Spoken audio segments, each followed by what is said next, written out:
يلا مع بعض هنعمل شوربة البطاطس الكريمية الجميلة. اول حاجة جبت الطاسة، حطيت فيها معلقة زيت مع معلقة زبدة. ودايما بحب احط مع الشورب بتاعتي، بحب احط معاها فصين 3 كده من المستكة. والمستكة لازم طبعا تدوب الاول، ما ينفعش خالص نبدأ شغل الا لما المستكة تدوب مع الزيت او السمنة. بعد كده بنزل ابدأ بحط البصل وبشوحه شوية معايا لحد ما يدبل تماما. بكون طبعا مقطعة البطاطس لكريهات صغيرة وغسلها كويس، او زي ما انتوا شايفين انا بشوح البصل شوية لحد ما ادبله تماما. بصراحة انا بحب جدا شوربة البطاطس دي، من اجمل الشرب، بتبقى كريمية وجميلة جدا. دلوقتي انا جبت البطاطس مقطعة لكريهات صغيرة وحطيتها، نزلت بيها على البصلة، وهبتدي برضو اشوح البطاطس شوية.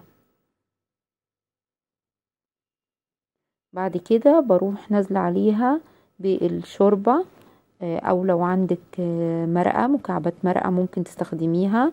بحط ملح وفلفل. بالنسبة لي انا خلطة الفلفل الاسمر اللي بعملها ببقى طحنة مع لورا وحبهان وزر ورد. التوليفة دي على بعضها بستخدمها للتتبيل، رائعة، ما ببقاش محتاجة معها اي حاجة تانية. وكمان ببقى حاطة معها جوزة الطيب، اللي ما بيحبش جوزة الطيب ممكن يضيف كبابة صيني. هبتدي انزل عليها بالمرقة او المية. انا بالنسبة لي بنزل بمية علشان انا مدعمة الطعم بالتوابل والمستكة، وحاطة طبعا الزبدة.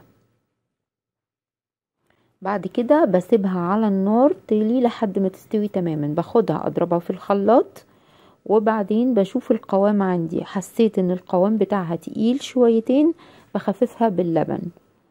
وبس كده بتبقى جميلة وكريمية. وبظبط الملح بتاعي كويس، وبعد كده بقدمها.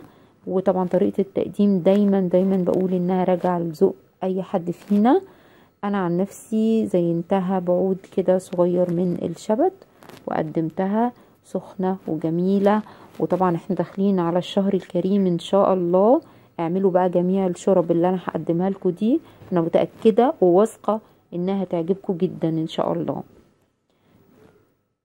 وبس كده، وصحتين وهنا.